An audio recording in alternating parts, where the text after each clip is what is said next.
আপনারা দেখছেন 99 নিউজ বাংলা। বদলাবো আমরা।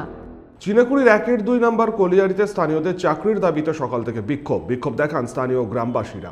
বেসরকারি কলিয়ারি কর্তৃপক্ষ পক্ষ থেকে স্থানীয় গ্রামবাসীদের অস্থায়ী কাজ দেওয়ার কথা বলা হয়েছিল, কিন্তু কলিয়ারি কর্তৃপক্ষ বেসরকারি সংস্থাকে দায়িত্ব দিয়ে দেওয়ার পর তারা বাইরের লোকই নিযুক্ত করছে। স্থানীয় গ্রামবাসীরা কাজ থেকে বঞ্চিত রয়ে গেছেন। তারই দাবিতে এদিন সকাল থেকেই কলিয়ারি গেটে বিক্ষোভ গ্রামবাসীদের। আন্দোলন আজ থেকে নয়, আজ আমাদের 6-7 মাস ধরে চলছে এবং বিভিন্ন সময় কোম্পানি আমরাকে বলেছে যে আপনাদের লোকাল লোককে আগে কাজ দিব, কিন্তু আজ পর্যন্ত আমাদের একটা লোক নেওয়া হয়নি। আমাদেরকে 15 জন নেওয়ার কথা ছিল, কালকে বা পরশু আমাদের লিস্ট দেওয়ার কথা ছিল। কাল আমরা লিস্ট দিতে এসেছিলাম, আমাদের লিস্ট কালকে কিন্তু নেওয়া হয়নি। আমরাকে অপমান করা হয়েছে কালকে, এবং আরও 14 জন যেটা সিকিউরিটি গার্ডে নেওয়ার কথা ছিল, সেই ব্যাপারে এখনও কোম্পানি আমাদের সঙ্গে বসেনি। তাই আজ থেকে আমাদের এই লাগাতার আন্দোলন চলবে এখানে। কুলটি থেকে বান্টি খানের রিপোর্ট, 99 নিউজ বাংলা।